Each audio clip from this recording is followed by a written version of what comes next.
നമസ്തേ, ഉച്ചവാർത്തയിലേക്ക് സ്വാഗതം. നോക്കാം ഉച്ചവരെയുള്ള പ്രധാന വാർത്തകൾ.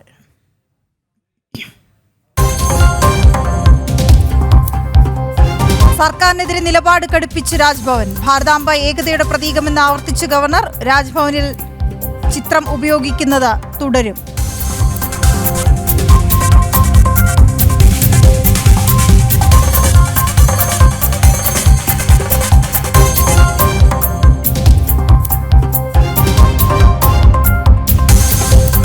മണിപ്പൂരിൽ ചൈനീസ് ബന്ധമുള്ള 7 ഭീകരർ അറസ്റ്റിൽ. പിടികൂടിയത് നിരോധിത സംഘടനകളിൽപ്പെട്ടവർ. ഛത്തീസ്ഗഡിൽ വീണ്ടും മാവോയിസ്റ്റ് ഭീകരവേട്ട. കാങ്കറിൽ ഒരാളെ വധിച്ചു.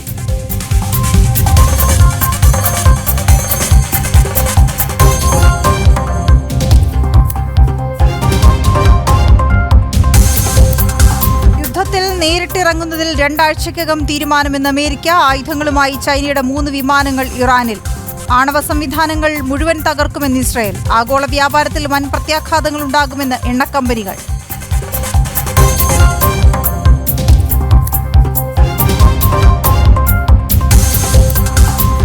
ജൂൺ 25 അടിയന്തരാവസ്ഥയുടെ അരനൂറ്റാണ്ട്. ഭരണഘടനാ ഹത്യാ ദിനമായി ആചരിക്കണമെന്ന് ഭാരതം. സംസ്ഥാനങ്ങൾക്ക് കത്തയച്ച കേന്ദ്ര സാംസ്കാരിക മന്ത്രാലയം. 1 വർഷം നീളുന്ന പരിപാടി സംഘടിപ്പിക്കാൻ നിർദ്ദേശം.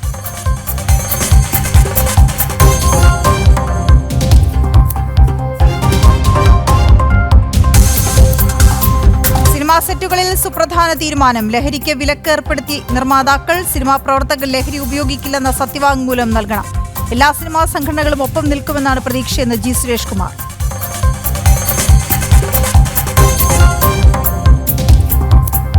വീണ്ടും കടമെടുക്കാൻ സംസ്ഥാന സർക്കാർ. 2000 കോടിയുടെ കടപ്പത്ര ലേലം ജൂൺ 24-ന്. ആകെ കടമെടുപ്പ് 12,000 കോടിയിലേക്ക്.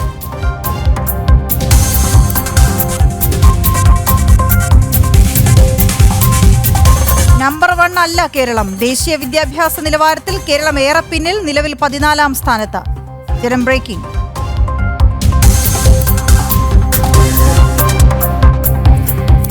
ഇന്ത്യ ഇംഗ്ലണ്ട് ടെസ്റ്റ് പരമ്പരയ്ക്ക് ഇന്ന് തുടക്കം. ആദ്യ മത്സരം ലീഡ്സിൽ ഉച്ചകഴിഞ്ഞ് 3:30 മുതൽ. കരുൺ നായരുടെ പരിക്ക് ഗുരുതരമല്ലെന്ന് സൂചന.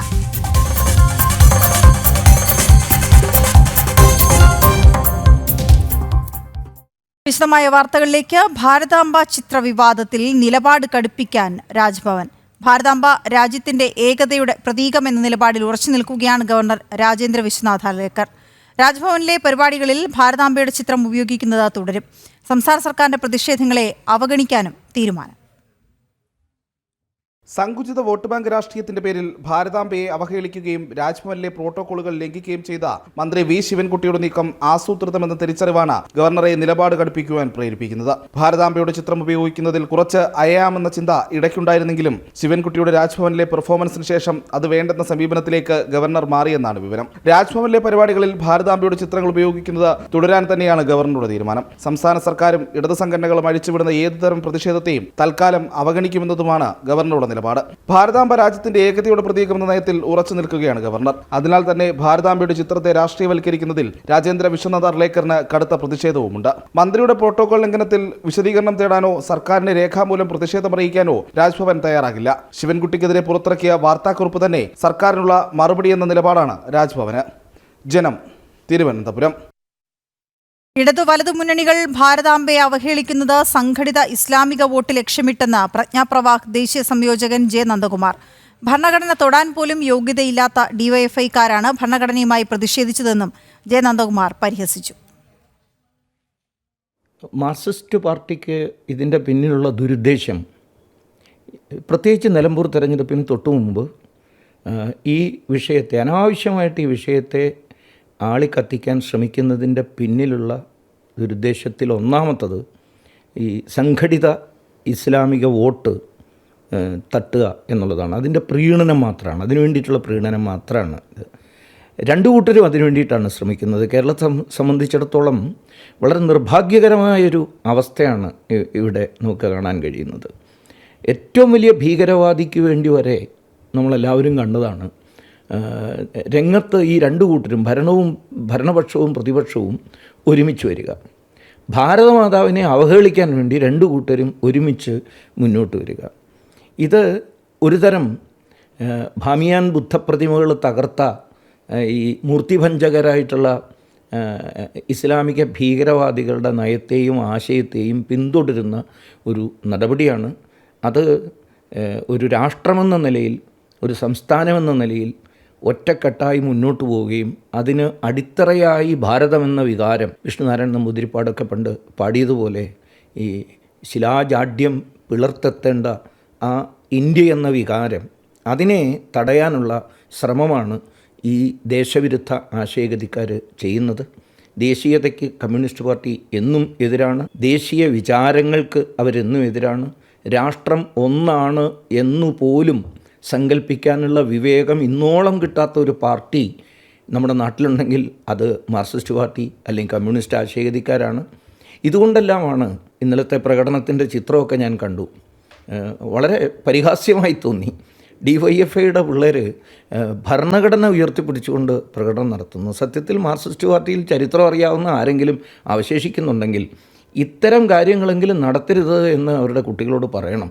കാരണം DYFIക്കാർക്ക് ബോധമില്ല, ചരിത്രബോധമില്ല എന്ന് എല്ലാവർക്കും അറിയാം. ഭരണഘടനയെ തൊടാൻ അവകാശമില്ലാത്ത ഒരു പ്രസ്ഥാനമാണ്, പ്രത്യയശാസ്ത്രമാണ് മാർക്സിസ്റ്റ് പാർട്ടി, കമ്മ്യൂണിസ്റ്റ് പ്രത്യയശാസ്ത്രം. അതാരാ പറഞ്ഞത്? സാക്ഷാൽ ഭീമറാവു രാംജി അംബേദ്കർ ഭരണഘടന പാർലമെൻറ്റിന് മുമ്പാകെ അവതരിപ്പിച്ചുകൊണ്ട് നടത്തിയ പ്രസംഗത്തിൽ അദ്ദേഹം പറഞ്ഞിട്ടുണ്ട്, ഈ ഭരണഘടനയെ എതിർക്കുന്ന ആൾക്കാർ കമ്മ്യൂണിസ്റ്റ് ആശയഗതിക്കാരും സോഷ്യലിസ്റ്റ് ആശയഗതിക്കാരുമാണ്. അതിൻ്റെ കാരണവും പറയുന്നുണ്ട്.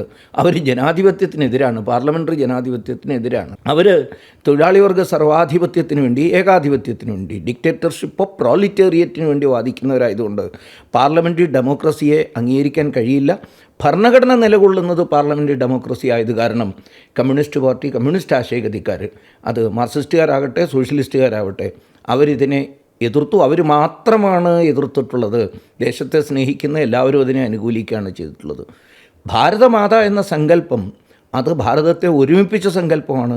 ആ ആശയത്തെ മുറുകെ പിടിച്ചുകൊണ്ടാണ് ഭാരത് മാതാ കീ ജയ് മുദ്രാവാക്യം മുഴക്കിക്കൊണ്ടാണ് ഭാരതം സ്വാതന്ത്ര്യം നേടിയത്. ആ ആശയം എല്ലാ കാലത്തും നിലനിൽക്കേണ്ടത് ഭാരതത്തിൻ്റെ ഉയർച്ചയ്ക്ക്, മുന്നോട്ടുള്ള പോക്കിന് അനിവാര്യമാണ്. വിദ്യാഭ്യാസ മന്ത്രി വി ശിവൻകുട്ടിക്കെതിരെ കരിങ്കൊടി കാണിച്ച് ABVP പ്രവർത്തകർ. തിരുവനന്തപുരത്ത് സ്വകാര്യ ചടങ്ങിൽ പങ്കെടുത്ത് മടങ്ങുന്നതിനിടെയാണ് ABVP പ്രവർത്തകർ മന്ത്രിയെ റോഡിൽ തടഞ്ഞത്. PM ശ്രീ പദ്ധതിയിൽ ഒപ്പുവെക്കാത്തതിലും ഭാരതാംബയെയും ഗവർണറെയും അവഗണിക്കുന്നതിനെതിരെയുമാണ് ABVP പ്രവർത്തകർ മന്ത്രിയെ കരിങ്കൊടി കാണിച്ചത്. തലസ്ഥാന ജില്ലയിൽ ശക്തമായ പ്രതിഷേധങ്ങൾ ഏറ്റുവാങ്ങുകയാണ് വിദ്യാഭ്യാസ മന്ത്രി വി ശിവൻകുട്ടി. PM ശ്രീ പദ്ധതിയിൽ ലഭിക്കേണ്ട കോടികൾ പദ്ധതിയിൽ ഒപ്പുവെക്കാത്തതിനാൽ സംസ്ഥാന സർക്കാർ പാഴാക്കുന്നതിനെതിരെയാണ് ABVP പ്രതിഷേധം ശക്തമാക്കുന്നത്. കഴിഞ്ഞ ദിവസം നടന്ന സെക്രട്ടേറിയറ്റ് മാർച്ചിന് പിന്നാലെ ഇന്ന് വിദ്യാഭ്യാസ മന്ത്രി വി ശിവൻകുട്ടിയെ തിരുവനന്തപുരത്ത് പൊതുനിരത്തിൽ ABVP പ്രവർത്തകർ തടഞ്ഞു. വിദ്യാർത്ഥികൾക്ക് ലഭ്യമാകേണ്ട അവകാശങ്ങൾ തിരസ്കരിക്കുന്ന മന്ത്രിയെ വരും ദിവസങ്ങളിലും റോഡിൽ തടയുമെന്ന് ABVP വ്യക്തമാക്കി. ഇവിടുത്തെ വിദ്യാർത്ഥികൾക്ക് മോഡൽ പരീക്ഷ എഴുതണമെങ്കിൽ പൈസ കൊടുക്കണം. ഈ ശിവൻകുട്ടി എന്ന് പറയുന്ന മന്ത്രി ആ മോഡൽ പരീക്ഷ എഴുതുന്ന സമയത്ത് പൈസ മേടിക്കുകയാണ്. എന്തുകൊണ്ട് PM ശ്രീ പദ്ധതിയിൽ ഒപ്പിട്ടൂടാ? അവർ പറയുന്ന ന്യായം PM എന്നുള്ളത് അതിലുണ്ടെന്നുള്ള. ഞാൻ ചോദിക്കട്ടെ, ഇവിടെ MLA-മാരും MP-മാരൊക്കെ ഇവിടെ ബസ് സ്റ്റോപ്പ് പണിയാണെങ്കിൽ സ്വന്തം പേര് വയ്ക്കും. ഇതിനകത്ത് നരേന്ദ്രമോദി എന്ന് വെച്ചിട്ടുണ്ടോ? ഇല്ല, ഇതിനകത്ത് PM എന്ന് മാത്രമാണ് വെച്ചിട്ടുള്ളത്. അത് ഏത് PM ആയാലും അത് വർക്ക് ചെയ്യും. എത്ര കോടി രൂപയാണ് കേരളത്തിന് കിട്ടാനുള്ളത്? ആ സമയത്ത് രാഷ്ട്രീയം കാണിച്ചുകൊണ്ട് ആ പദ്ധതി അവഗണിച്ചുകൊണ്ട് ഈ കേരളത്തിലെ വിദ്യാഭ്യാസം മുന്നോട്ട് പോകണ്ട, ഈ പൊതുവിദ്യാഭ്യാസം നശിച്ചു പോയിക്കോട്ടെ എന്ന പ്രവണതയാണ് ഈ വിദ്യാഭ്യാസ മന്ത്രി കാണിക്കുന്നത്. ഈ വിദ്യാഭ്യാസ മന്ത്രിയെ കേരളത്തിലെ ABVP വഴി തടയും. ഉറപ്പായിട്ടും ഈ PM ശ്രീ പദ്ധതിയിൽ ഒപ്പുവയ്ക്കുന്നവരെ ഞങ്ങൾ വഴി തടയും. 5ഓളം വരുന്ന ABVP പ്രവർത്തകരാണ് പ്രതിഷേധത്തിന്റെ ഭാഗമായത്.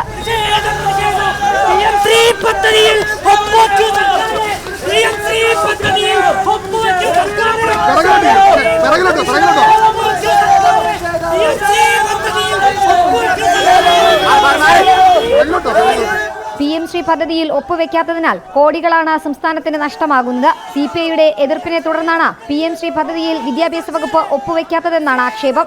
ജനം, തിരുവനന്തപുരം. ദേശീയ വിദ്യാഭ്യാസ നിലവാര കണക്കിലേറെ പിന്നിലാണ് കേരളം. മികവിന്റെ കേന്ദ്രങ്ങളായി വിദ്യാലയങ്ങളെ മാറ്റാം എന്ന് അവകാശപ്പെട്ട കേരളത്തിന്റെ സ്ഥാനം രാജ്യത്ത് 14ാമതാണ്. വിദ്യാഭ്യാസ മേഖലയിൽ നടക്കാവ് മാതൃക ഉൾപ്പെടെ വമ്പൻ പദ്ധതികൾ നടപ്പാക്കിയ കോഴിക്കോട് ജില്ല വിദ്യാഭ്യാസ നിലവാര പട്ടികയിൽ ഏറ്റവും പിന്നിലാണ്. വിദ്യാലയങ്ങൾക്കായി കോടികൾ ചെലവഴിക്കുന്നുവെന്ന് ഇടത് സർക്കാർ അവകാശപ്പെടുമ്പോഴാണ് നിലവാര കണക്കിൽ കേരളം പിന്നിലായത്. ജനം ബ്രേക്കിംഗ്. രാജ്യത്തെ വിദ്യാഭ്യാസത്തിന്റെ നിലവാരം വിലയിരുത്തുന്ന കേന്ദ്ര വിദ്യാഭ്യാസ മന്ത്രാലയത്തിന്റെ പെർഫോമൻസ് ഗ്രേഡിംഗ് ഇൻഡെക്സിൽ കേരളത്തിന് മുൻ വർഷങ്ങളിലെ 1-ാം സ്ഥാനം നഷ്ടമായിരിക്കുകയാണ്. 2023-24 അധ്യയന വർഷത്തെ റിപ്പോർട്ടിൽ പട്ടികയിൽ ഉൾപ്പെട്ടെങ്കിലും ഏറ്റവും ഉയർന്ന ഗ്രേഡുകൾ നേടാൻ കേരളത്തിനായില്ല. പഠന നിലവാരം, അടിസ്ഥാന സൗകര്യം, ഭരണനിർവഹണം തുടങ്ങിയ നിരവധി ഘടകങ്ങൾ വിലയിരുത്തുന്ന സൂചികയിൽ കേരളം പ്രജേസ്ത 3 ഗ്രേഡിലാണ് ഇടം പിടിച്ചത്. കേന്ദ്രഭരണ പ്രദേശമായ ചണ്ഡീഗഡ് ആണ് ഇത്തവണ ഏറ്റവും മികച്ച പ്രകടനം കാഴ്ചവെച്ചത്. 1000 പോയിന്റിൽ 719 സ്കോർ നേടിയ ചണ്ഡീഗഡ് പ്രജേസ്ത 1 ഗ്രേഡ് സ്വന്തമാക്കി. മുൻ വർഷങ്ങളിൽ സ്ഥിരമായി ആദ്യ റാങ്കുകളിൽ ഇടം പിടിച്ചിരുന്ന കേരളത്തിന് ഇത്തവണ സ്കോർ കുറഞ്ഞത് പൊതുവിദ്യാഭ്യാസ രംഗത്ത് കൂടുതൽ ശ്രദ്ധ ചെലുത്തേണ്ടതുണ്ടെന്ന സൂചനയാണ് നൽകുന്നത്. പഠന നിലവാരം, ഗുണമേന്മ, അടിസ്ഥാന സൗകര്യങ്ങൾ, തുല്യത, ഭരണപ്രക്രിയകൾ, അധ്യാപക പരിശീലനം എന്നിങ്ങനെ 6 പ്രധാന മേഖലകളിലെ പ്രകടനമാണ് സൂചികയ്ക്കായി വിലയിരുത്തിയത്. ഇതിൽ പലതിലും കേരളത്തിന് മുൻ വർഷങ്ങളിലെ മികവ് ആവർത്തിക്കാനായില്ല. വിദ്യാഭ്യാസ രംഗത്ത് കേരളം കൈവരിച്ച നേട്ടങ്ങൾ നിലനിർത്താനും സൂചികയിലെ സ്ഥാനം മെച്ചപ്പെടുത്താനും അടിയന്തര നടപടികൾ ആവശ്യമാണെന്ന് റിപ്പോർട്ട് സൂചിപ്പിക്കുന്നുണ്ട്. അടിസ്ഥാന സൗകര്യ വികസനം, പുതിയ പാഠ്യപദ്ധതിയുടെ പൂർണ്ണമായ നടപ്പാക്കൽ, അധ്യാപക പരിശീലനം കാര്യക്ഷമമാക്കൽ തുടങ്ങിയ മേഖലകളിൽ കൂടുതൽ ഊന്നൽ നൽകേണ്ടി വരും. 24 സംസ്ഥാനങ്ങളും കേന്ദ്രഭരണ പ്രദേശങ്ങളും കഴിഞ്ഞ വർഷത്തെ അപേക്ഷിച്ച് തങ്ങളുടെ സ്കോർ മെച്ചപ്പെടുത്തിയപ്പോഴാണ് കേരളം പട്ടികയിൽ പിന്നിൽ പോയത്. എസ് ശാലിനി, ജനം, തിരുവനന്തപുരം. അഹമ്മദാബാദ് വിമാന ദുരന്തത്തിൽ മരിച്ച 5 പേരുടെ DNA ഫലം കൂടി പുറത്തുവന്നു. തിരിച്ചറിഞ്ഞവരുടെ മൃതദേഹങ്ങൾ കൈമാറി. കൊല്ലപ്പെട്ട പത്തനംതിട്ട സ്വദേശിനി രഞ്ജിത ആർ നായരുടെ DNA ഫലത്തിനായുള്ള കാത്തിരിപ്പ് തുടരുകയാണ്. ജിഷ്ണു കൃഷ്ണൻ ചേരുന്ന വിവരങ്ങളുമായി. ജിഷ്ണു, ഈ വിമാന ദുരന്തത്തിൽ മരിച്ച 5 പേരുടെ കൂടി DNA ഫലം പുറത്തു വന്നു എന്നുള്ളതാണ് ഏറ്റവും ഒടുവിലത്തെ വാർത്ത. അതേസമയം രഞ്ജിതയുടെ DNA ഫലത്തിനായുള്ള കാത്തിരിപ്പ് തുടരുന്നു എന്ന് പറയുമ്പോൾ എന്നത്തേക്ക് ലഭ്യമാകുമെന്ന് വ്യക്തമാണോ? അഹമ്മദാബാദ് വിമാനാപകടവുമായി ബന്ധപ്പെട്ട 5 പേരുടെ DNA പരിശോധനാ ഫലം കൂടി വന്നിരിക്കുകയാണ്. നമുക്ക് ലഭ്യമാകുന്ന റിപ്പോർട്ടുകൾ പ്രകാരം 217 പേരുടെ മൃതദേഹങ്ങൾ DNA പരിശോധനയിലൂടെ ഇതിനോടകം തിരിച്ചറിഞ്ഞിട്ടുണ്ട്. അതിൽ 200 പേരുടെ മൃതദേഹങ്ങൾ ബന്ധുക്കൾക്ക് വിട്ടു നൽകി. ഈ DNA പരിശോധന വന്നയുടൻ സിവിൽ ആശുപത്രിയിൽ പ്രവർത്തിക്കുന്ന പ്രത്യേക ഹെൽപ്പ് ലൈനിൽ നിന്ന് ബന്ധുക്കളെ വിളിക്കുകയും ആശുപത്രിയിലെ നടപടികൾ പൂർത്തിയാക്കി പോലീസിന്റെ അനുമതിയോടുകൂടിയാണ് മൃതദേഹങ്ങൾ ബന്ധുക്കൾക്ക് വിട്ടു നൽകുന്നത്. ഇനിയും 50-ലധികം സാമ്പിളുകളുടെ ടെസ്റ്റ് ഫലം പുറത്തു വരാനുണ്ട് എന്നാണ് മനസ്സിലാക്കുന്നത്. ഏകദേശം 270-ന് മുകളിൽ മൃതദേഹങ്ങൾ, ശരീരഭാഗങ്ങളാണ് സിവിൽ ആശുപത്രി മോർച്ചറിയിൽ സൂക്ഷിച്ചിട്ടുള്ളത്. അതിൽ നേരത്തെയെല്ലാം നമ്മൾ സൂചിപ്പിച്ചതുപോലെ മറ്റ് രീതിയിലൊന്നും തന്നെ തിരിച്ചറിയാൻ സാധിക്കാത്ത രീതിയിലാണ് മൃതദേഹങ്ങൾ ഉള്ളത്. പൂർണ്ണമായും കത്തിക്കരിഞ്ഞ രീതിയിൽ, ശരീരഭാഗങ്ങൾ തന്നെ വേറിട്ട രീതിയിലൊക്കെയാണ് മൃതദേഹങ്ങൾ ഈ അപകടത്തിൽ നിന്ന് നമുക്ക് കണ്ടെടുക്കാൻ സാധിച്ചിട്ടുള്ളത്. അതുകൊണ്ട് ആകെ വഴി DNA പരിശോധനയിലൂടെയും ഈ സാമ്പിളുകൾ ശേഖരിച്ച് DNA പരിശോധന നടത്തി മൃതദേഹം തിരിച്ചറിയുക എന്നുള്ളതാണ്. ആ ശ്രമകരമായ ദൗത്യം കഴിഞ്ഞ കുറച്ച് ദിവസങ്ങളായി പുരോഗമിക്കുകയാണ്. വീണ ചൂണ്ടിക്കാട്ടിയതുപോലെ മലയാളിയായിട്ടുള്ള രഞ്ജിതയുടെ മൃതദേഹം തിരിച്ചറിയുന്നതിന് DNA പരിശോധനാ ഫലം ഇതുവരെ ലഭിച്ചിട്ടില്ല. ഇന്ന് രാവിലെ വരെ പരിശോധനാ ഫലം ലഭിച്ചിട്ടില്ല എന്നാണ് മനസ്സിലാക്കിയത്. രഞ്ജിതയുടെ സഹോദരൻ അഹമ്മദാബാദിൽ തുടരുകയാണ്. പരിശോധനയ്ക്കായി സാമ്പിൾ നൽകിയപ്പോൾ തന്നെ 48 മുതൽ 72 മണിക്കൂർ വരെ സമയം ഈ പരിശോധനാ ഫലം ലഭിക്കുന്നതിനെടുക്കും എന്ന് ആശുപത്രി അധികൃതർ വ്യക്തമാക്കിയിരുന്നു. ഇത്രയധികം പരിശോധനകൾ നടക്കുന്നുണ്ട്. ഏറെ ശ്രമകരമായ ദൗത്യമാണ് ഈ മൃതദേഹങ്ങൾ തിരിച്ചറിയുക എന്നുള്ളത്. ഏതായാലും 270-ന് മുകളിൽ മരണം സംഭവിച്ചിട്ടുണ്ട് എന്നാണ് ഗുജറാത്ത് സർക്കാർ കഴിഞ്ഞ ദിവസം വ്യക്തമാക്കിയത്. അതിനൊരു ഔദ്യോഗിക സ്ഥിരീകരണം ലഭിക്കണമെങ്കിൽ ഈ സാമ്പിളുകളുടെ DNA പരിശോധനാ സാമ്പിളുകളുടെ പൂർണ്ണമായിട്ടുള്ള ഫലം പുറത്തു വരണം. ഒപ്പം വിദേശ പൗരന്മാർ, ഈ വിമാനത്തിലുണ്ടായിരുന്ന വിദേശ പൗരന്മാരുടെയും മൃതദേഹങ്ങൾ തിരിച്ചറിഞ്ഞിട്ടുണ്ട്. അതും വിട്ടുകൊടുക്കുന്ന നടപടികൾ പുരോഗമിക്കുകയാണ്. വീണ. ഓക്കെ, ശരി. ജിഷ്ണു വിവരങ്ങൾ നൽകുകയായിരുന്നു. നമുക്ക് തത്സമയ സംപ്രേഷണത്തിലേക്ക് പോകണം. ബീഹാറിൽ വികസന പദ്ധതികൾ ഉദ്ഘാടനം ചെയ്യപ്പെടുകയാണ്. പ്രധാനമന്ത്രി പങ്കെടുക്കുന്നു. തത്സമയ സംപ്രേഷണം. പ്രധാനമന്ത്രി സംസാരിക്കുകയാണ്. संसद के मेरे साथी उपेंद्र कुशवाहा जी, बिहार बीजेपी के अध्यक्ष दिलीप जायसवाल जी, अन्य मंत्रीगण, सांसद और विधायकगण और मेरे प्यारे बिहार के भाई और बहनों,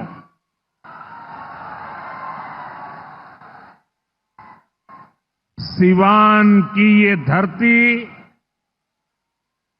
हमारे स्वतंत्रता संग्राम की प्रेरक स्थली है।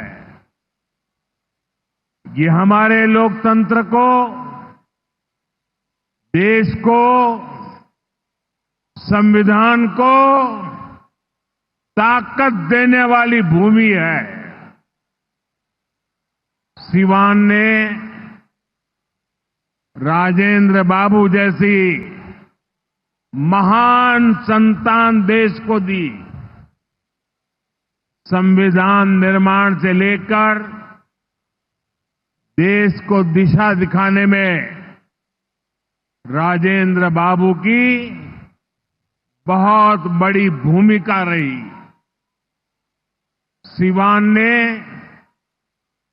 ब्रज किशोर प्रसाद जी जैसे महान समाज सुधारक भी देश को दिए। ब्रज बाबू ने महिला सशक्तिकरण को अपने जीवन का मकसद बनाया था।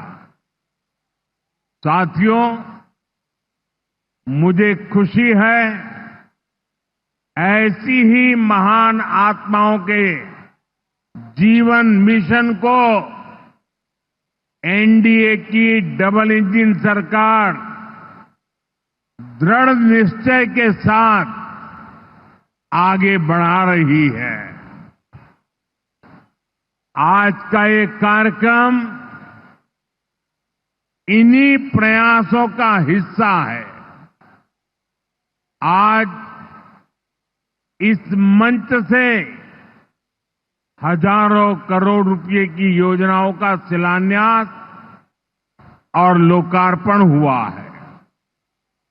विकास की ये सारी परियोजनाएं बिहार को उज्जवल भविष्य की तरफ ले जाएगी, समृद्ध बिहार बनाएगी।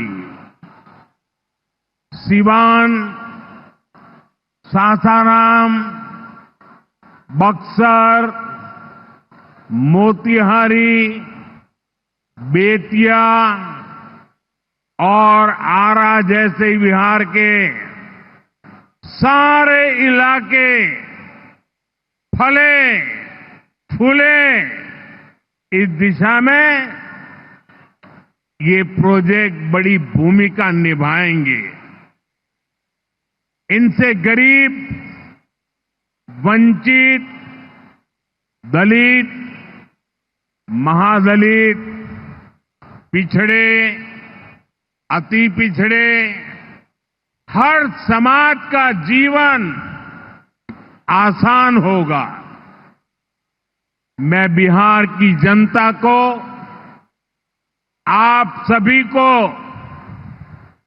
इन प्रोजेक्ट्स के लिए बहुत बहुत बधाई देता हूं।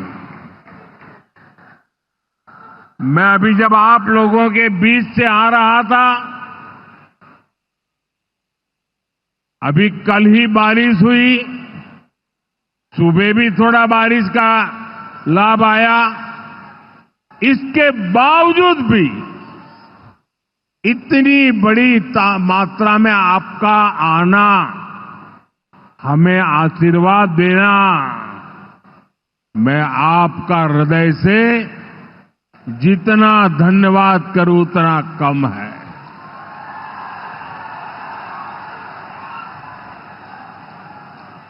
भाइयों बहनों, जैसे आप सब जानते हैं, मैं कल ही विदेश से लौटा हूं।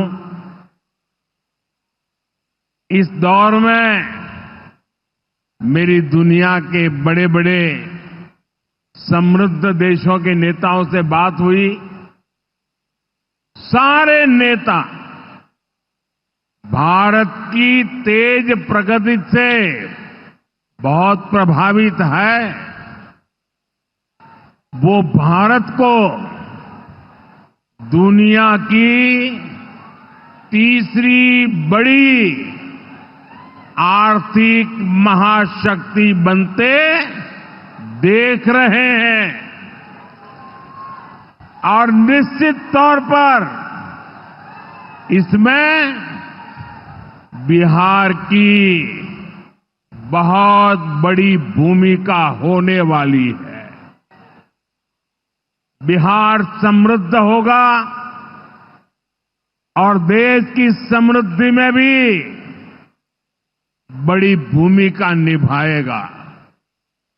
साथियों, मेरे इस विश्वास का कारण बिहार के आप सभी लोगों का सामर्थ्य है। आपने मिलकर बिहार में जंगल राज का सफाया किया है। यहां के हमारे नौजवानों ने तो 20 साल पहले के बिहार की बदहाली सिर्फ किस्सों और कथाओं में ही सुनी है। उन्हें बहुत अंदाजा नहीं है कि जंगल राज वालों ने बिहार की क्या हालत बना दी थी। जिस बिहार ने सदियों तक भारत की प्रगति को नेतृत्व दिया, उसको पंजे और लालटेन के शिकंजे ने पलायन का प्रतीक बना दिया था। साथियों, बिहार के रहने वाले हर व्यक्ति के लिए सबसे बड़ी बात होती है उसका स्वाभिमान। मेरे बिहारी भाई बहन कठिन से कठिन परिस्थिति में काम करके दिखा देते हैं। वो कभी अपने स्वाभिमान से समझौता नहीं करते। लेकिन पंजे और लालटेन वालों ने मिलकर बिहार के स्वाभिमान को बहुत ठेस पहुंचाई। इन लोगों ने ऐसी लूट खसोट मचाई कि गरीबी बिहार का दुर्भाग्य बन गई। अनेक चुनौतियों को पार करते हुए नीतीश जी के नेतृत्व में एनडीए सरकार बिहार को विकास की पटरी पर वापस लाई है।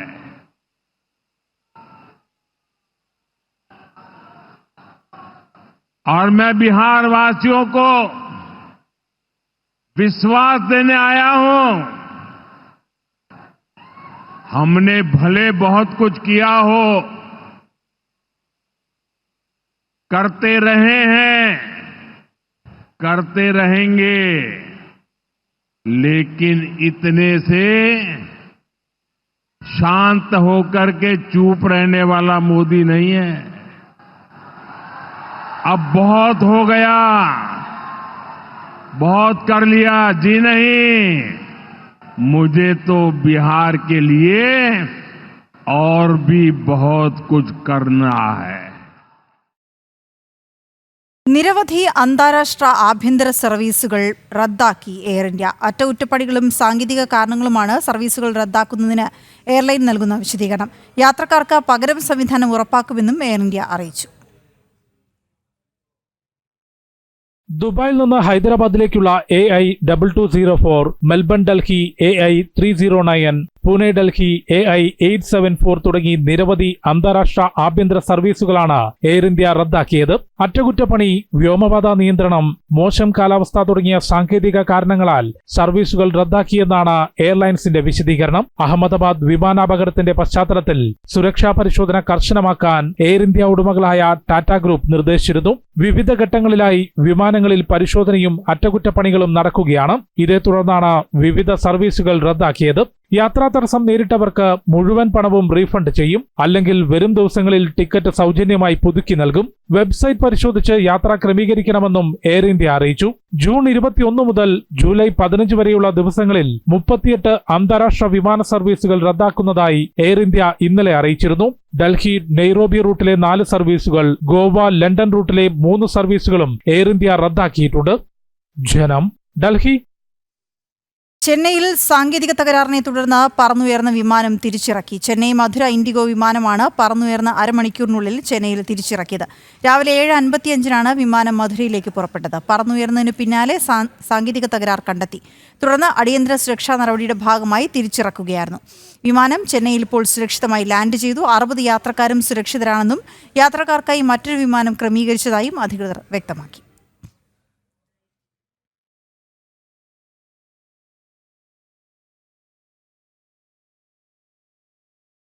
അറബിക്കടലിൽ തീപിടിച്ച വാൻഹായ് കപ്പലിൽ നിന്ന് കാണാതായവരെ കണ്ടെത്താനായില്ല. തീപിടുത്തത്തെ തുടർന്ന് ഫയർ ഫൈറ്റിംഗിൽ ഏർപ്പെട്ട 4 പേരും കപ്പലിൽ നിന്ന് പുറത്തു കടക്കാനാകാതെ കുടുങ്ങിപ്പോയിരിക്കാം എന്നാണ് കരുതുന്നത്. തീ പൂർണ്ണമായി അണച്ച ശേഷം ദൗത്യസംഘം കപ്പലിനകത്തുകൂടി തിരച്ചിൽ നടത്തും. കണ്ടെയ്നർ കപ്പലിലുണ്ടായിരുന്ന 22 പേരിൽ 18 പേരെയും രക്ഷപ്പെടുത്തി കരയ്ക്കെത്തിച്ചിരുന്നു. ഇവരിൽ 5 പേരെ പൊള്ളലേറ്റ് വിദഗ്ധ ചികിത്സയ്ക്കായി മംഗലാപുരത്തെ ആശുപത്രിയിലേക്ക് മാറ്റുകയും ചൈനക്കാരനായ ഫെങ്ലി ആശുപത്രി വിടുകയും ചെയ്തിരുന്നു. കപ്പലിലുണ്ടായിരുന്ന 22 പേരിൽ 14 പേരും ചൈനീസ് പൗരന്മാരാണ്. ലൈഫ് ബോട്ടുകളിൽ കടലിലേക്ക് ചാടിയവരെയാണ് നാവികസേനയും കോസ്റ്റ് ഗാർഡും ചേർന്നുള്ള രക്ഷാപ്രവർത്തനത്തിൽ രക്ഷപ്പെടുത്തി ആശുപത്രിയിലേക്ക് മാറ്റിയത്. കാണാതായവരെ സംബന്ധിച്ച് മുഴുവൻ വിവരങ്ങളും ഷിപ്പിംഗ് മന്ത്രാലയം ശേഖരിച്ചിട്ടുണ്ട്. കാണാതായവരിൽ 2 പേർ തായ്വാനിൽ നിന്നും, ഒരാൾ ഇന്തോനേഷ്യയിൽ നിന്നും, മറ്റൊരാൾ മ്യാൻമറിൽ നിന്നുമാണ്. കണ്ണൂർ അഴീക്കൽ തുറമുഖത്തിനടുത്ത് 44 നോട്ടിക്കൽ മൈൽ ദൂരത്തിലായിരുന്നു സിംഗപ്പൂർ കപ്പലായ വാൻഹായിൽ പൊട്ടിത്തെറിയുണ്ടായി തീപിടിച്ചത്. മെയ് 25 കൊച്ചി തീരത്ത് ചരക്ക് കപ്പൽ ചരിഞ്ഞുള്ള അപകടത്തിന് പിന്നാലെയായിരുന്നു തീപിടുത്തം. ജനം, കൊച്ചി. അടിയന്തരാവസ്ഥയുടെ 50ാം വാർഷികം ഭരണഘടനാ ഹത്യാ ദിനമായി ആചരിക്കാൻ രാജ്യം. ജൂൺ 25 ഭരണഘടനാ ഹത്യാ ദിനമായി ആചരിക്കണമെന്നാവശ്യപ്പെട്ട് സംസ്ഥാനങ്ങൾക്ക് കേന്ദ്രം കത്തയച്ചു. വർഷം മുഴുവൻ നീളുന്ന പരിപാടികൾ സംഘടിപ്പിക്കണമെന്ന് ചീഫ് സെക്രട്ടറിമാർക്ക് അയച്ച കത്തിൽ നിർദ്ദേശമുണ്ട്. കേന്ദ്ര സാംസ്കാരിക മന്ത്രാലയത്തിന്റെ നേതൃത്വത്തിലാണ് അടുത്ത വർഷം ജൂൺ വരെ നീണ്ടു നിൽക്കുന്ന പരിപാടികൾ സംഘടിപ്പിക്കുന്നത്. ഇതിന്റെ ഭാഗമായി ജൂൺ 25 ഭരണഘടനാ ഹത്യാ ദിവസമായി ആചരിക്കണമെന്ന് നിർദ്ദേശിച്ച് ചീഫ് സെക്രട്ടറിമാർക്ക് കേന്ദ്രം കത്തയച്ചു. പരിപാടിയിൽ മുഖ്യമന്ത്രി, ഗവർണർ തുടങ്ങിയവരെ പങ്കെടുപ്പിക്കണമെന്നും നിർദ്ദേശമുണ്ട്. സാംസ്കാരിക മന്ത്രാലയവുമായി ഏകോപനത്തിന് സംസ്ഥാനങ്ങൾ നോഡൽ ഓഫീസറെ നിയോഗിക്കണം. ജനാധിപത്യത്തിന്റെ ആത്മാവിനെ പ്രതിനിധാനം ചെയ്യുന്ന 6 ദീപശിഖകളുടെ പ്രയാണം ജൂൺ 25 ഡൽഹിയിൽ നിന്നും തുടങ്ങും. ഇതിന് എല്ലാ സംസ്ഥാനങ്ങളിലും സ്വീകരണം ഒരുക്കണം. അടിയന്തരാവസ്ഥയെക്കുറിച്ചുള്ള പ്രദർശനം ഗ്രാമങ്ങളിലും നടത്തണമെന്നും സർക്കാർ പുറത്തിറക്കുന്ന ഹ്രസ്വചിത്രം വിദ്യാഭ്യാസ സ്ഥാപനങ്ങളിൽ പ്രദർശിപ്പിക്കുകയും മാധ്യമങ്ങളിലൂടെ പ്രചരിപ്പിക്കുകയും ചെയ്യണമെന്നും നിർദ്ദേശമുണ്ട്. അതേസമയം പുതിയ പാർലമെന്റ് മന്ദിരത്തിൽ സ്ഥാപിച്ച ചെങ്കോലിന് പ്രചാരണ പരിപാടിയിൽ പ്രാധാന്യം നൽകണമെന്നും 25 പരിപാടി നടക്കുന്ന വേദിയിൽ ചെങ്കോലിന്റെ മാതൃക സ്ഥാപിക്കാനും കേന്ദ്രം കത്തിൽ ചൂണ്ടിക്കാട്ടുന്നു. ധർമാനുസൃത ഭരണത്തെ സൂചിപ്പിക്കുന്നതാണ് ചെങ്കോലെന്നാണ് കത്തിൽ പറയുന്നത്. എസ് ശ്രീകാന്ത്, ജനം, ഡൽഹി. മണിപ്പൂരിൽ നിരോധിത സംഘടനകളിൽപ്പെട്ട ഭീകരർ അറസ്റ്റിൽ. 7 ഭീകരരെ സുരക്ഷാസേന അറസ്റ്റ് ചെയ്തു. ഇംഫാൽ വെസ്റ്റ്, തെങ്നൌപാൽ, കാക്ചിങ്, ബിഷ്ണുപൂർ ജില്ലകളിൽ നിന്നാണ് ഭീകരരെ പിടികൂടിയത്. ഇംഫാൽ വെസ്റ്റ് ജില്ലയിലെ വാങ്കോയ് ബസാറിൽ നിന്ന് നിരോധിത സംഘടനയായ പീപ്പിൾസ് ലിബറേഷൻ ആർമിയിലെ 2 ഭീകരരെയും പിടികൂടി.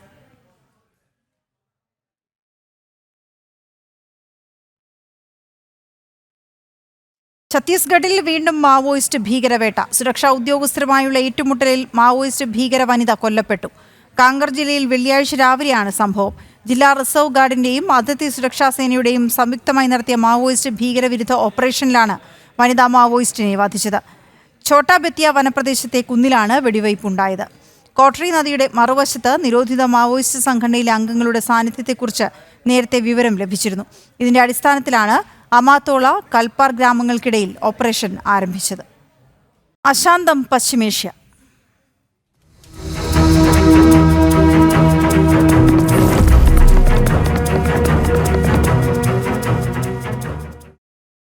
ഇറാൻ ഇസ്രായേൽ സംഘർഷത്തിൽ നേരിട്ട് ഇടപെടുന്നത് സംബന്ധിച്ച് 2 ആഴ്ചയ്ക്കുള്ളിൽ തീരുമാനമെടുക്കുമെന്ന് വൈറ്റ് ഹൗസ്.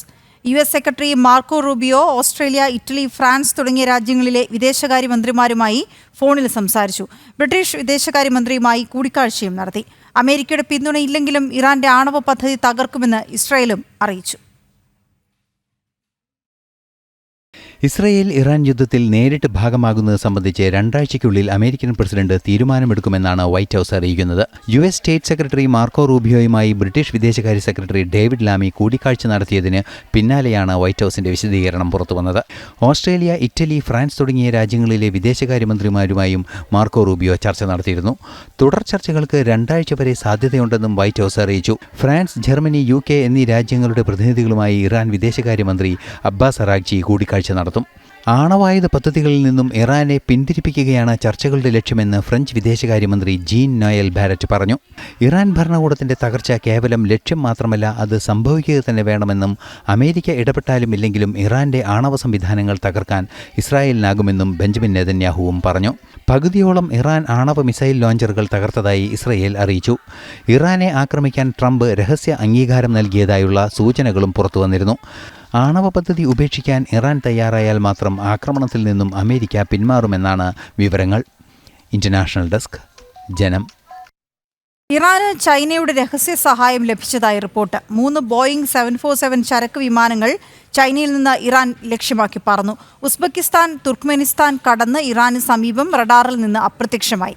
ചൈനയിൽ നിന്ന് ഇറാനിലേക്ക് ഈ വിമാനങ്ങളിൽ ആയുധങ്ങൾ എത്തിച്ചു എന്നാണ് റിപ്പോർട്ട്.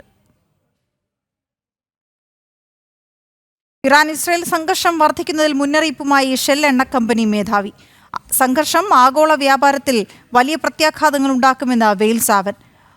ഹോമുസ് കടലിടുക്കിൽ ഉപരോധം ഏർപ്പെടുത്തിയാൽ ആഗോള വ്യാപാര മേഖലയെ ഗുരുതരമായി ബാധിക്കുമെന്നും അദ്ദേഹം പറഞ്ഞു. കടലിടുക്കിലൂടെയുള്ള എണ്ണപ്രവാഹം തടസ്സപ്പെട്ടാൽ നടപ്പാക്കുന്നതിനായി അടിയന്തര പദ്ധതികൾ ആസൂത്രണം ചെയ്തിട്ടുണ്ടെന്നും എണ്ണ കമ്പനി മേധാവി വ്യക്തമാക്കി.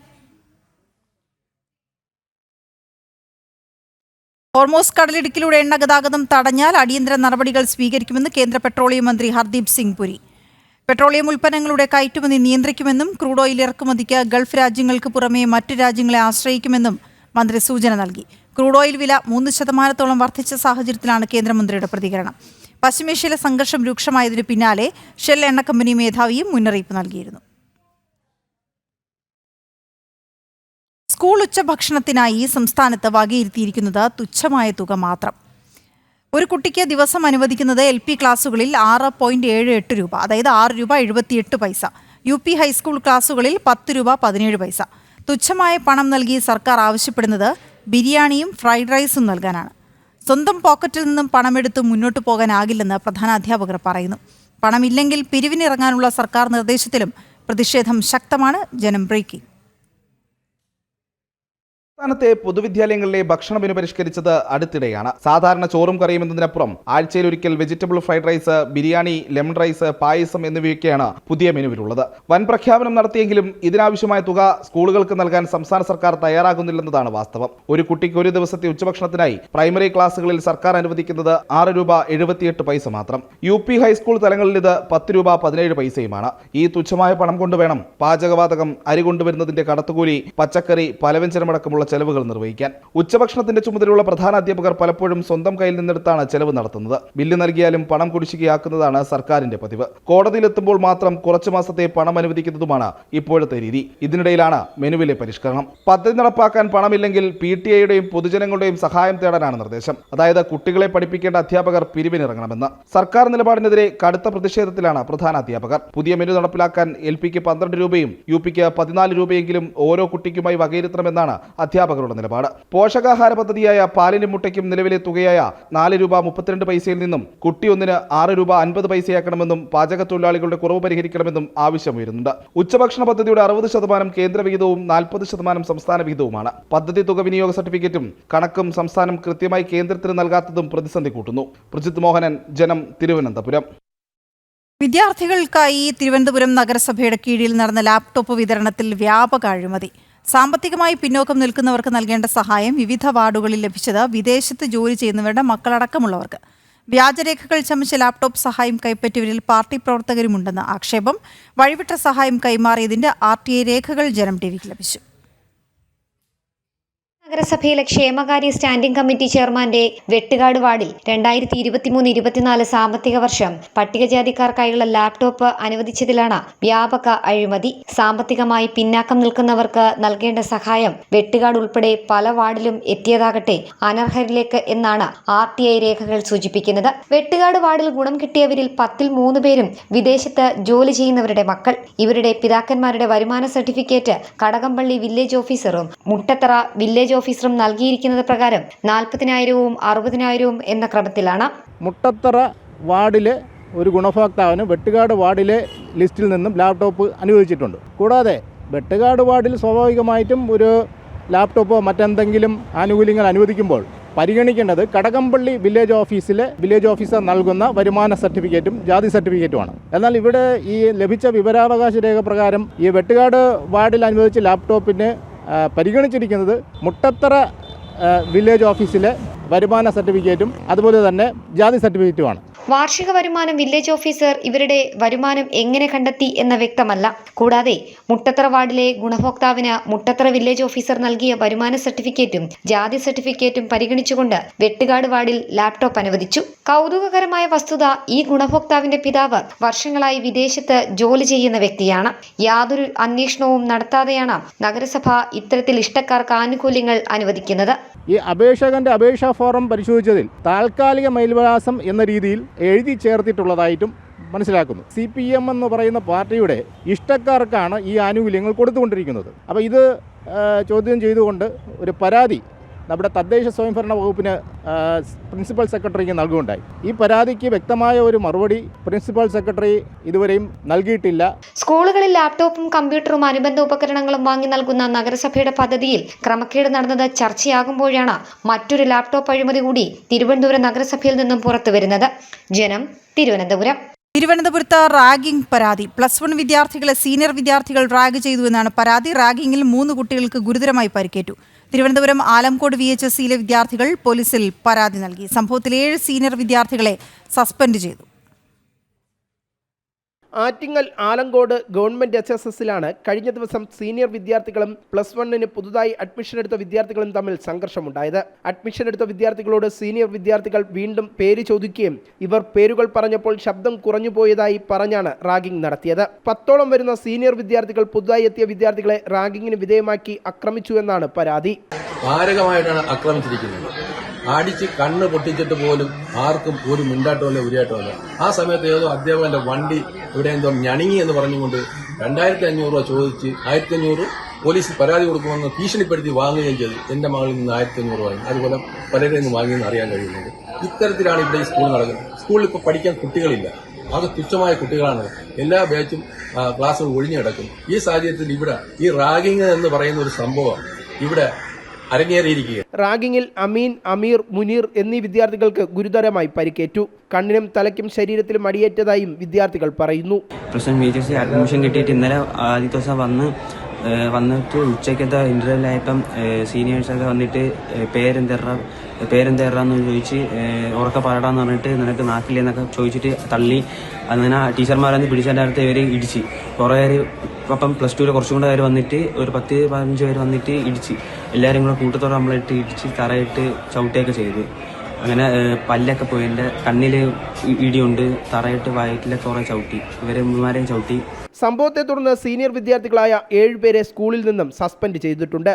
മുഴുവൻ രക്ഷകർത്താക്കളെയൊക്കെ വിളിച്ചു വരുത്തുകയും സ്കൂൾ അച്ചടക്ക സമിതി കൂടുകയും PTA കമ്മിറ്റിയും എല്ലാ എക്സിക്യൂട്ടീവ് മെമ്പേഴ്സും ഒക്കെ കൂടി അന്ന് തന്നെ നടപടികൾ എടുത്തിട്ടുണ്ട്.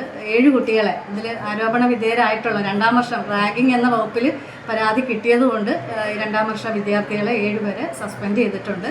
നഗരൂർ പോലീസിൽ ആക്രമണത്തിനിരയായ വിദ്യാർത്ഥികൾ പരാതി നൽകിയിട്ടുണ്ട്. പരാതിയുടെ അടിസ്ഥാനത്തിൽ സ്കൂൾ മാനേജ്മെന്റ്, PTA, രക്ഷകർത്താക്കൾ, പോലീസ് എന്നിവരുടെ നേതൃത്വത്തിലുള്ള യോഗവും സ്കൂളിൽ നടന്നു. ജനം, തിരുവനന്തപുരം. വീണ്ടും കടമെടുക്കാൻ സംസ്ഥാന സർക്കാർ. 2000 കോടിക്കായുള്ള കടപ്പത്ര ലേലം ജൂൺ 24-ന്. ഇതോടെ ഈ സാമ്പത്തിക വർഷത്തെ സർക്കാരിന്റെ ആകെ കടമെടുപ്പ് 12,000 കോടിയായി. നടപ്പ് സാമ്പത്തിക വർഷത്തിലെ ആദ്യപാദം അവസാനിക്കാൻ ദിവസങ്ങൾ മാത്രം ബാക്കിയുള്ളപ്പോഴാണ് സംസ്ഥാന സർക്കാർ വീണ്ടും കടമെടുക്കാൻ ഒരുങ്ങുന്നത്. 2000 കോടിയാണ് ഇത്തവണ കടപ്പത്ര ലേലത്തിലൂടെ സ്വരൂപിക്കുക. ജൂൺ 24-ന് മുംബൈ ഫോർട്ടിലുള്ള റിസർവ് ബാങ്ക് ഓഫീസിൽ ഈ കുബേർ പ്ലാറ്റ്ഫോം വഴിയാണ് കടപ്പത്ര ലേലം നടക്കുക. പതിവ് പോലെ ശമ്പളവും പെൻഷനും നൽകാൻ തന്നെയാണ് പുതിയ കടമെടുപ്പും സർക്കാർ നടത്തുന്നത്. ഏപ്രിൽ മാസത്തിൽ സർക്കാർ 3000 കോടി കടമെടുത്തിരുന്നു. മെയ് മാസത്തിലാകട്ടെ 4000 കോടിയാണ് കടമെടുത്തത്. ജൂണിൽ 2 തവണയായി കടമെടുക്കുന്നത് 5000 കോടിയും. അങ്ങനെ 2025-26 സാമ്പത്തിക വർഷം ഇതുവരെ ആകെ മൊത്തം 5 തവണയായി 12000 കോടി രൂപയാണ് സംസ്ഥാന സർക്കാർ കടമെടുക്കുന്നത്. സംസ്ഥാനത്തിന് വലിയ കടബാധ്യതയില്ലെന്ന് മുഖ്യമന്ത്രിയും ധനമന്ത്രിയും ആവർത്തിക്കുന്നതിനിടെ ആകെ കടം 6 ലക്ഷം കോടിയിലെത്തി നിൽക്കുകയാണ്. പെൻഷൻ കമ്പനിയുടെ ബാധ്യത, കിഫ്ബി വഴിയുള്ള വായ്പ എന്നിവയാണ് കേരളത്തിന്റെ കടബാധ്യത 6 ലക്ഷം കോടിയായി ഉയർത്തിയത്. ഇതിനു പുറമെ ജീവനക്കാർ, പെൻഷൻകാർ, ക്ഷേമ പെൻഷൻ, ക്ഷേമനിധി ബോർഡുകൾ, തൊഴിലാളി ക്ഷേമം, കരാറുകാർ എന്നീ മേഖലകളിൽ 2 ലക്ഷം കോടിയുടെ കുടിശ്ശിക നൽകാനും സർക്കാരിന് ബാക്കിയുണ്ട്. ഡിസംബർ വരെയുള്ള കടമെടുപ്പ് പരിധിയിൽ മുൻവർഷത്തെ അപേക്ഷിച്ച് 8276 കോടിയുടെ വർധനവിന് കേന്ദ്രം അനുമതി നൽകിയതാണ് സംസ്ഥാനത്തിന് ആശ്വാസമായത്. പ്രജിത് മോഹനൻ, ജനം, തിരുവനന്തപുരം.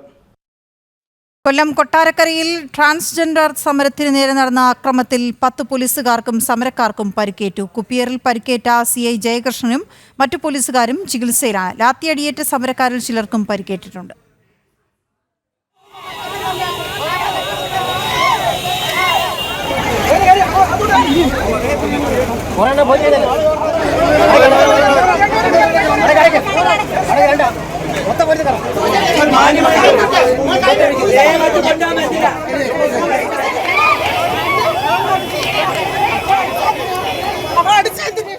കള്ളക്കേസിൽ കുടുക്കിയെന്നാരോപിച്ച് ഇന്നലെ പുലമണിൽ നിന്നും ആരംഭിച്ച ട്രാൻസ്ജെൻഡേഴ്സിന്റെ പ്രതിഷേധ സമരമാണ് സംഘർഷത്തിൽ കലാശിച്ചത്.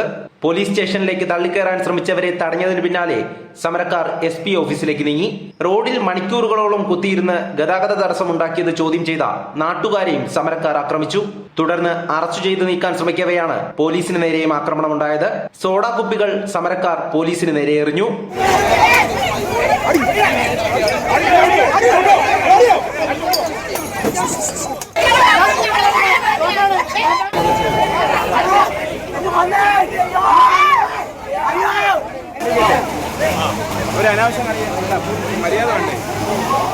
ആക്രമണത്തിൽ CI ജയകൃഷ്ണന് തലയ്ക്ക് പരിക്കേറ്റു. തുടർന്ന് നടന്ന സംഘർഷത്തിൽ SI അനീസ്, വനിതാ CPO ആര്യ, CPO സലാം എന്നിവർക്കും മറ്റ് പോലീസുകാർക്കും പരിക്കേറ്റു. ഇവർ താലൂക്ക് ആശുപത്രിയിൽ ചികിത്സ തേടി. ലാത്തിയടിയേറ്റ് സമരക്കാരിൽ ചിലരുടെ തല പൊട്ടിയിട്ടുണ്ട്. 5 പേർക്കൊഴികെ മറ്റുള്ളവരുടെ പരിക്ക് ഗുരുതരമല്ല. സംഭവത്തിൽ 20ഓളം സമരക്കാരെ പോലീസ് അറസ്റ്റ് ചെയ്തിരുന്നു. പ്രതികൾക്കെതിരെ പോലീസ് തുടർ നടപടികൾ സ്വീകരിച്ചു വരികയാണ്. ജനം, കൊല്ലം. കണ്ണൂർ കായലോട് റസീന എന്ന യുവതി ആത്മഹത്യ ചെയ്ത സംഭവത്തിൽ നടന്നത് സദാചാര ഗുണ്ടായിസം തന്നെയെന്ന് കണ്ണൂർ സിറ്റി പോലീസ് കമ്മീഷണർ. പ്രതികൾക്കെതിരെ ആത്മഹത്യാ പ്രേരണ കുറ്റം ചുമത്തി. റസീനയുടെ ആത്മഹത്യക്കുറിപ്പ് ലഭിച്ചതായി കമ്മീഷണർ നിതിൻ രാജ് വ്യക്തമാക്കി. കായലോട് നടന്നത് സദാചാര ഗുണ്ട ആക്രമണം തന്നെയാണെന്ന് city police commissioner Nithin Raj IPS വ്യക്തമാക്കുന്നു. റസീനയുടെ ആത്മഹത്യാക്കുറിപ്പിൽ ഇക്കാര്യം വ്യക്തമാക്കുന്നുണ്ട്. ജീവിക്കാൻ അനുവദിക്കാത്ത സാഹചര്യം ഉണ്ടാക്കിയെന്നാണ് ആത്മഹത്യാക്കുറിപ്പിൽ പറയുന്നത്. പ്രതികളിലേക്ക് എത്തുന്ന കൃത്യമായ സൂചനകൾ ആത്മഹത്യാക്കുറിപ്പിലുണ്ടെന്നും SP വ്യക്തമാക്കി. ഈ മരണത്തിൽ ഏറ്റവും പ്രധാനമായിട്ടുള്ള ഒരു കാര്യം അവരുടെ ശരീരത്തിൽ നിന്ന് തന്നെ ഇതിൻ്റെ സൂയിസൈഡൽ നോട്ട് പോലീസിന് കണ്ടെടുക്കാൻ പറ്റിയിട്ടുണ്ട്. ഈ സൂയിസൈഡൽ നോട്ടിൽ വളരെ കൃത്യമായിട്ട് ഈ സംഭവത്തിന് ആസ്പദമായിട്ടുള്ള സാഹചര്യങ്ങളെ പറ്റിയിട്ട് വളരെ വിശദമായിട്ട് തന്നെ ഈ കേസിൽ മരണപ്പെട്ടിരിക്കുന്ന സ്ത്രീ പറഞ്ഞിട്ടുണ്ട്. നമ്മളിപ്പോൾ 3 പേരെയാണ് ഈ കേസിൽ അറസ്റ്റ് ചെയ്തിട്ടുള്ളത്. അതിൽ കൂടാതെ ഉള്ള ആൾക്കാരുടെ ഡീറ്റെയിൽസും കാര്യങ്ങളും പോലീസ് പരിശോധിക്കുകയാണ്. ഓരോരുത്തരുടെയും കൃത്യമായിട്ടുള്ള റോൾ എന്താണെന്നുള്ള പരിശോധനയ്ക്ക് ശേഷം തുറന്നുള്ള പോലീസ് നടപടി ഉണ്ടാവും. സുഹൃത്തിനെ കുറ്റപ്പെടുത്തുന്നതൊന്നും ആത്മഹത്യാക്കുറിപ്പിലില്ല. യുവാവിനെ പ്രതികൾ മർദ്ദിച്ചിരുന്നുവെന്നും ഇയാളെ കാണാനില്ലെന്നും കമ്മീഷണർ പറഞ്ഞു. തലശ്ശേരി ACPയുടെ നേതൃത്വത്തിൽ പ്രത്യേക അന്വേഷണ സംഘം രൂപീകരിച്ചിട്ടുണ്ട്. സുഹൃത്തിനോട് സംസാരിച്ചു നിന്നു എന്നതിന്റെ പേരിൽ സദാചാര ഗുണ്ടായിസം നേരിട്ട കായലോട് പറമ്പായിലെ റസീനയെ കഴിഞ്ഞ ദിവസമാണ് വീട്ടിൽ തൂങ്ങി മരിച്ച നിലയിൽ കണ്ടെത്തിയത്. ആൾക്കൂട്ട വിചാരണയാണ് കാരണമെന്ന ആത്മഹത്യാക്കുറിപ്പിലെ സൂചനയുടെ അടിസ്ഥാനത്തിൽ SDPI പ്രവർത്തകരായ പറമ്പായിലെ VC Mubasheer, KA Faisal, VK Rafnas എന്നിവരെ പോലീസ് അറസ്റ്റ് ചെയ്തിരുന്നു. ഇവർ റിമാൻഡിലാണ്. ജനം, കണ്ണൂർ. മഞ്ഞുമ്മൽ ബോയ്സ് സിനിമ സാമ്പത്തിക ക്രമക്കേട് കേസിൽ നടനും നിർമ്മാതാവുമായ സൗബിൻ ഷാഹിർ ചോദ്യം ചെയ്യലിന് ഹാജരായില്ല. ഹാജരാകുന്നതിൽ നിന്ന് സൗബിന് പോലീസ് സമയം നീട്ടി നൽകി. ഈ മാസം 27-ന് ഹാജരായാൽ മതിയെന്ന് പോലീസ് അറിയിച്ചു. സൗബിന്റെ മുൻകൂർ ജാമ്യാപേക്ഷയിൽ ഹൈക്കോടതി സമയം നീട്ടി നൽകിയിരുന്നു. 14 ദിവസത്തിനകം ചോദ്യം ചെയ്യലിന് ഹാജരാകണമെന്നാവശ്യപ്പെട്ട് ഈ മാസം 5-ന് മരട് പോലീസ് സൗബിന് നോട്ടീസ് നൽകിയിരുന്നു. സഹനിർമ്മാതാക്കളായ ബാബു ഷാഹിർ, ഷോൺ ആന്റണി എന്നിവർക്കും സമൻസ് ലഭിച്ചിരുന്നു. സിനിമാ നിർമ്മാണത്തിനായി പണം മുടക്കിയിട്ടും മുടക്കിയ പണവും ലാഭവിഹിതവും നൽകിയില്ലെന്നാരോപിച്ച് നിർമ്മാതാവ് സിറാജ് വലിയതറ നൽകിയ പരാതിയിലാണ് സോബിൻ ഉൾപ്പെടെയുള്ള നിർമ്മാതാക്കളെ പ്രതിയാക്കി പോലീസ് കേസെടുത്തിരുന്നത്. വ്യാജരേഖ, വിശ്വാസവഞ്ചന, ഗൂഢാലോചന തുടങ്ങിയ വകുപ്പുകൾ ചുമത്തിയിരുന്നു. 2022 നവംബറിലുണ്ടാക്കിയ കരാർ അനുസരിച്ച് ലാഭവിഹിതം നൽകാമെന്ന വാഗ്ദാനത്തിൽ 7 കോടി നൽകിയെന്നും സിനിമ വൻ സാമ്പത്തിക ലാഭം നേടിയിട്ടും ലാഭവിഹിതം നൽകാതെ വഞ്ചിച്ചെന്നുമായിരുന്നു പരാതി. ലാഭത്തിന്റെ 40% വിഹിതമാണ് നൽകാമെന്ന് പറഞ്ഞത്. നിർമ്മാതാക്കളായ പറവ ഫിലിംസ്, മഞ്ഞുമ്മൽ ബോയ്സ് നിർമ്മാണത്തിന് പണമൊന്നും മുടക്കിയിരുന്നില്ലെന്നും പരാതിയിലുണ്ടായിരുന്നു. സിനിമയ്ക്കായി നൽകേണ്ട പണം സിറാജ് കൃത്യമായി നൽകിയിരുന്നില്ലെന്നും ഷൂട്ടിംഗ് ഷെഡ്യൂൾ മുടക്കി നഷ്ടമുണ്ടാക്കിയെന്നുമായിരുന്നു നിർമ്മാതാക്കളുടെ വാദം. കേസിൽ സൗബിൻ അടക്കമുള്ളവർ ഹൈക്കോടതിയിൽ നിന്ന് ജാമ്യമെടുത്തിരുന്നു. എന്നാൽ അന്വേഷണം തുടരാമെന്നും കോടതി വ്യക്തമാക്കിയതാണ്. ജനം, കൊച്ചി.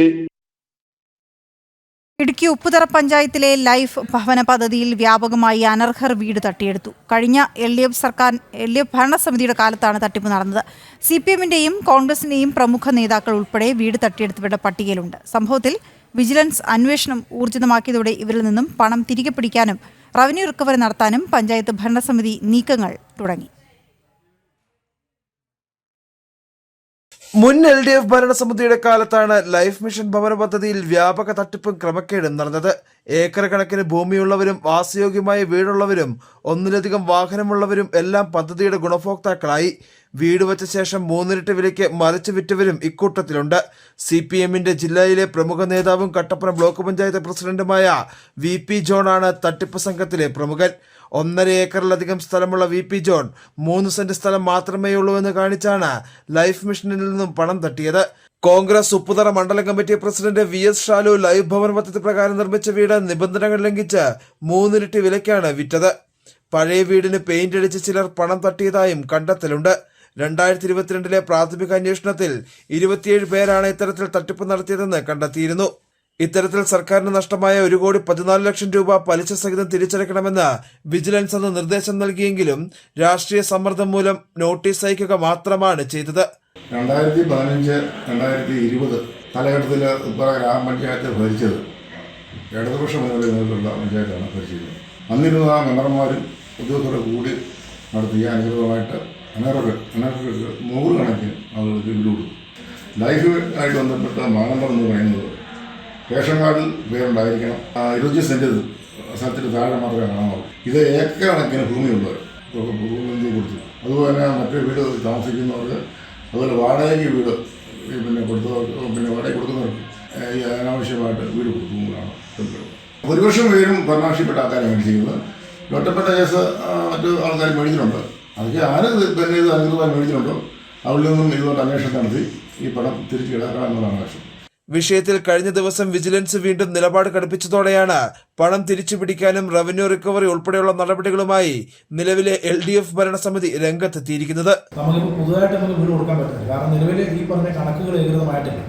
ഇപ്പം ഈ സമയത്തുണ്ടായിരുന്ന നിർമ്മാണ പല ഉദ്യോഗസ്ഥന്മാരാണ്. അപ്പോൾ അവരുടെ സമയത്തെ കണക്കുകൾ കാര്യമാക്കാത്തതുകൊണ്ട് നമുക്ക് പുതുതായിട്ട് നമ്മുടെ 22 ആളുകൾക്ക് വീട് കൊടുക്കാൻ സാധിക്കുന്ന ഒരു സാഹചര്യമാണ്.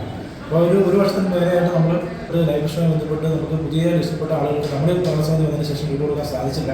അതുകൊണ്ട് അടിയന്തരം വീട് കൊടുക്കണമെന്നുള്ള ആവശ്യമായിട്ട് ചെന്നപ്പോഴാണ് ഇത്തരത്തിലുള്ള പ്രശ്നങ്ങൾ നമ്മൾ കണ്ടെത്തിയത്. അന്നേരം മുൻപുണ്ടായിരുന്ന VA-മാരെയും അസിസ്റ്റന്റ് സെക്രട്ടറിമാരെയും നമ്മൾ വിളിച്ചു വരുത്തി നമ്മുടെ ജില്ലാ മിഷൻ്റെ ലൈഫ് മിഷൻ്റെ നേതൃത്വത്തിൽ ഇവിടെ മീറ്റിംഗ് കൂടുകയും അതിൻ്റെ കണക്ക് കാര്യമാക്കാനും ഓരോ സമയം നമ്മൾ കൊടുത്തത്. കഴിഞ്ഞ ഡിസംബർ മാസം വരെ സമയം കൊടുത്തു. പക്ഷേ അതിനകത്ത് ആദ്യഘട്ടം ഉണ്ടായിരുന്ന ആളുകൾ വന്നില്ല. അവരാണ് ആദ്യഘട്ടം ഉണ്ടായിരുന്ന ആളുകൾ വന്നെങ്കിൽ മാത്രമേ ഇതിൻ്റെ കണ്ടിന്യൂവേഷൻ ഇവിടെ ലഭിക്കുകയുള്ളൂ. അപ്പോൾ അങ്ങനെ പരിശോധിച്ച സമയത്താണ് ഇത്തരത്തിലുള്ള കാര്യങ്ങൾ മനസ്സിലാക്കിയിട്ടുള്ളത്. അപ്പോൾ അതിനുശേഷം ഇപ്പോൾ വിജിലൻസിൻ്റെ കുറേ എൻക്വയറി വന്ന കണ്ടെത്തിയതിനകത്ത് ഗുരുതരമായ വീഴ്ചയുള്ള കേസുകളാണ് നമ്മൾ ചർച്ച ചെയ്യുന്നത്. വാസയോഗ്യമായ വീട് വയ്ക്കാൻ സ്വന്തമായി പണമില്ലാത്ത 100 കണക്കിന് പാവങ്ങൾ പുറത്തു നിൽക്കുമ്പോഴാണ് അനർഹർ പട്ടികയിൽ കടന്നുകൂടിയത് എന്നതാണ് ശ്രദ്ധേയം. കടുത്ത രാഷ്ട്രീയ സമ്മർദ്ദത്തെ തുടർന്നാണ് ഇത്തരക്കാർ പട്ടികയിൽ കടന്നുകൂടിയതെന്ന ആരോപണവും ഉയരുന്നുണ്ട്. വിജിലൻസ് അന്വേഷണം നേരിടുന്നതിനാൽ പുതിയ ഭരണസമിതി അധികാരത്തിലേറി 4 വർഷം പിന്നിടുമ്പോഴും ഉപ്പുതറ ഗ്രാമപഞ്ചായത്തിൽ ലൈഫ് ഭവൻ പദ്ധതി പ്രകാരം ഒരു വീട് പോലും നിർമ്മിച്ചു നൽകാൻ കഴിഞ്ഞിട്ടുമില്ല. ജനം, ഇടുക്കി. കരുതലിന്റെ കാരുണ്യസ്പർശമായ സക്ഷമയ്ക്ക് ഇന്ന് 17 വയസ്സ്. 2008 ജൂൺ 20 നാഗ്പൂരിൽ പ്രവർത്തനം ആരംഭിച്ച സക്ഷമ ഇന്ന് ദിവ്യാംഗരുടെ ക്ഷേമത്തിനായി പ്രവർത്തിക്കുന്ന ഭാരതത്തിലെ ഏറ്റവും വലിയ ദേശീയ പ്രസ്ഥാനമാണ്.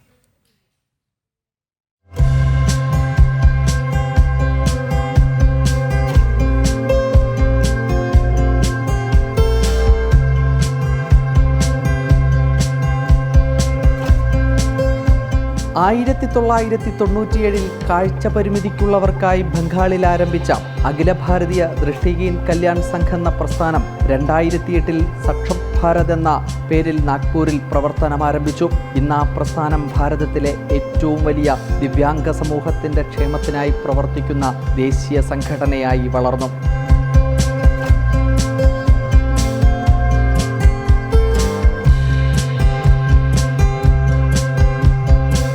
ദിവ്യാംഗ സമൂഹത്തെ ചേർത്ത് പിടിക്കുക എന്ന സംഘദർശനമാണ് സക്ഷമയെ പ്രവർത്തന സജ്ജമാക്കുന്നത്. ക്ഷേമത്തിലും ആരോഗ്യത്തിലും തൊഴിലിലും വിദ്യാഭ്യാസത്തിലും തുടങ്ങി എല്ലാ മേഖലയിലും കരുത്തും കരുതലും പകർന്നു നൽകുന്ന കാരുണ്യ സ്പർശമായി സക്ഷമ.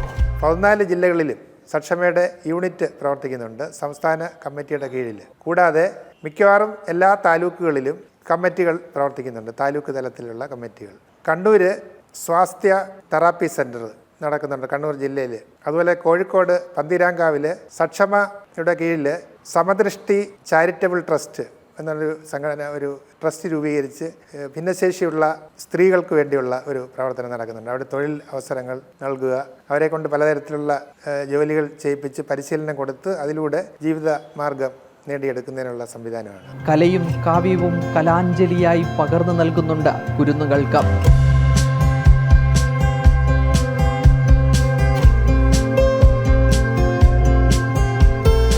എല്ലാ അക്ഷരത്തിലും അർത്ഥമുണ്ട്, എല്ലാ വേരിലും ഔഷധമുണ്ട്, എല്ലാ മനുഷ്യരിലും ഗുണങ്ങളുണ്ടെന്ന ഋഷിവാക്യം പോലെ സമദൃഷ്ടി ക്ഷമതാ വികാസ് മണ്ഡൽ പ്രതീക്ഷയോടെ കൂടെയുണ്ട്. അഖിൽ പാലോട്ടുമഠം, ജനം, തിരുവനന്തപുരം. ഉച്ചവാർത്ത പൂർണ്ണമാകുന്നു. ഇടവേളയ്ക്ക് ശേഷം ന്യൂസ് at 2 PM കാണാം. നമസ്തേ.